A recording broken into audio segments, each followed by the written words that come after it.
Buat lo yang udah lulus kuliah dan saat ini mungkin lagi nyari kerja atau udah kerja, mungkin lo pernah ngerasain apa yang gue deskripsiin di bawah ini.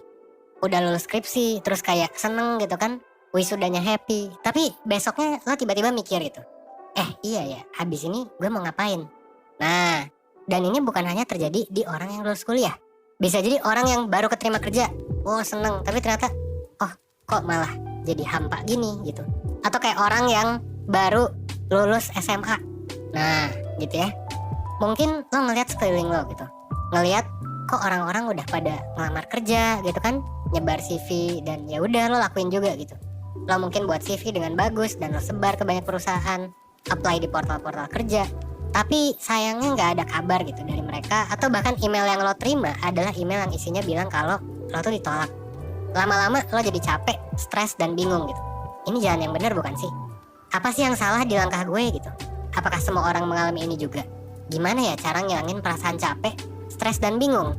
Atau mungkin hampa gitu, gue gak tahu mau kemana. Nah, kalau misal lo ngerasain itu, lo tarik nafas dulu sekarang, lo buang nafasnya. Ada kemungkinan yang lo alami saat ini adalah salah satu bentuk tahap dari quarter life crisis.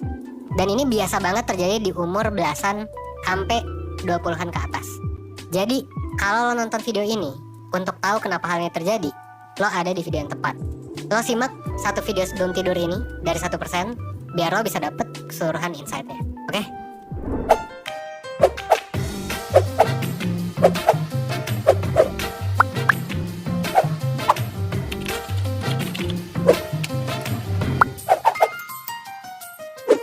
Di video lalu kita ngebahas soal masa-masa di mana quarter life crisis itu malah ngebuat kita ngerasa terjebak dan kebingungan karena kita ngerasa nggak bisa ngapa-ngapain dan nggak bisa keluar dari fase yang lagi kita alami itu. Nah, tapi buat lo yang nggak ngerasain bentuk quarter life crisis kayak di video sebelumnya, tapi justru lo mengalaminya kayak di contoh, kayak yang tadi gue bilang ya, berarti bisa aja lo memang lagi ngalamin fase lain dari quarter life crisis ini. Tapi sebelum mulai bahas fasenya, gue mau refresh pemahaman lo soal quarter life crisis. Sesuai dengan namanya, quarter life crisis atau krisis seperempat abad ini biasanya dialami oleh orang-orang yang ada di umur belasan, 20-an sampai 30-an gitu. Di fase-fase ini kita biasanya mulai mikirin sebenarnya apa yang mau kita lakukan dan apa yang kita lakuin itu udah bener atau enggak sih. Kalau menurut Oliver Robinson, dosen dan pakar ilmu soal quarter life crisis, si quarter life crisis ini bisa terjadi ketika orang lagi nyoba buat tumbuh jadi sosok yang lebih dewasa. Biasanya ini terjadi juga di orang yang baru keluar dari lingkungan yang gak stabil, terbuka dan penuh dengan eksplorasi. Contohnya apa? Kuliah, universitas, ke lingkungan yang lebih stabil, gitu ya. Intinya di transisi sih, gitu. Dan sebagian besar sih memang di dunia kerja. Fase spesifik barusan itu disebut dengan fase locked out. Ini biasanya dialami sama orang-orang yang baru keluar dari sebuah institusi pendidikan, kayak misalnya universitas gitu, dan mulai berusaha buat belajar soal peran di dunia nyata. Ya basically kerja. Jadi buat para fresh graduate, mungkin ada beberapa yang bisa relate sama 4 fase dari lockout yang bakal gue jelasin sekarang gitu. Nah, fasenya tuh apa aja? Fase pertama adalah fase yang gue sebut sebagai fase semangat membara. Nah, kayak di contoh awal tadi. Biasanya orang tuh di awal-awal ya semangat gitu, aktif banget gitu kan, masuk ke dunia nyata, kayak buat siap-siap ngelamar pekerjaan, atau buat masuk ke hubungan yang jangka panjang. Periode semangat ini secara teori itu diperluin buat bisa masuk ke fase frustrasi atau kecewa. Kalau kata Oliver Robinson, orang itu memang harus ngerasa bersemangat membara dulu biar mereka nanti ya bisa kecapean. Nah, ketika semangat membara ini mulai hilang dan redup, mulai deh keganti sama perasaan capek, frustrasi, dan kecewa gitu. Karena sadar kalau apa yang lo lakuin, ya mungkin gagal, mungkin bukan yang lo mau, dan lain sebagainya. Nah, fase ini namanya adalah fase kekunci. Dan lo seakan-akan lagi di depan tembok yang memang lagi gak bisa dilewatin. Fase kekunci ini ditandain sama kesadaran kalau ekspektasi yang lo bangun di fase pertama tadi mungkin gak bakal terwujud, mungkin lama gitu, atau mungkin lo ngerasa gagal. Makanya gak heran kalau memang biasanya lo yang ada di fase ini itu diikuti sama perasaan sedih, kecewa, overthinking, cemas karena ekspektasi yang gagal dicapai itu. Perasaan sedih, kecewa, dan cemas ini biasanya ya itu yang lagi umum dirasain orang-orang di luar sana yang lagi mengalami quarter life crisis. Seakan-akan semua hal yang kita lakuin tuh gagal gitu, sehingga ya kita ngerasa kayak hilang harapan aja sama semuanya. Nah, buat lo yang mengalami ini, gak apa-apa sih, ini wajar sebenarnya.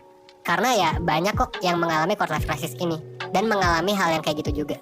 Dan kalau misalnya lo ngerasa tahap ini ngebuat lo terjebak dan susah keluar, santai aja karena ini bisa dilewati gitu. Yang penting lo tahu caranya. Nah, setelah fase itu biasanya kita masuk ke fase reflect gitu, berhenti dan merenung. Fase ketiga. Fase ini biasanya ditandai sama kita yang ngambil waktu buat diem, buat refleksi sama situasi yang kita alami. Di sini lo mulai untuk perhatiin gitu apa yang terjadi dan apa yang sekiranya bisa lo lakuin untuk nyari jalan keluar dan juga solusi alternatif. Fase ini biasanya ditandai sama kita yang mulai nyoba untuk mandang segala sesuatu dari sudut pandang yang beda. Bahkan nyoba hal-hal baru yang sebelumnya belum pernah dicoba gitu. Nah terus ini jadi bahan refleksi juga buat kita. Misalnya dari yang sebelumnya pengen banget kerja di perusahaan, ternyata nemuin kalau misalnya oh ternyata gue lebih suka ngajar di sekolah dibandingkan di perusahaan. Atau kayak yang awalnya pengen jadi budak korporat, pengen bikin bisnis. Nah gitu ya. Itu di fase ketiga. Fase keempat dan yang terakhir ini adalah fase dimana kita mengelola dan membentuk resolusi baru. Di fase ini lo udah nemuin strategi baru buat mencapai goal, atau bahkan lo punya goal baru yang beda banget mungkin, atau berbeda lah sama goal yang awal. Tapi yang pasti fase ini adalah ya isinya tuh kompromi soal apa yang jadi goals lo, nilai-nilai yang lo anut, dan keadaan realitanya juga gitu. Misalnya keluar dari kerjaan yang stabil dan aman mungkin bukan solusi, tapi mungkin lo bisa jadi relawan kan untuk ngajar anak-anak, yang dimana itu bisa ngebantu lo untuk menyalurkan passion lo buat ngajar gitu. Mungkin lo gak keluar dari pekerjaan sekarang, tapi kayak lo tetap menyalurkan passion lo. Nah itu komprominya. Fase terakhir ini sebenarnya bakal ngasih lo gambaran untuk peran yang cocok dan stabil buat lo, biar bisa navigasi terus-terusan di dunia nyata. Yang kadang beda sama apa yang lo bayangin juga pas awal-awal lo masuk ke tahap quarter life crisis ini.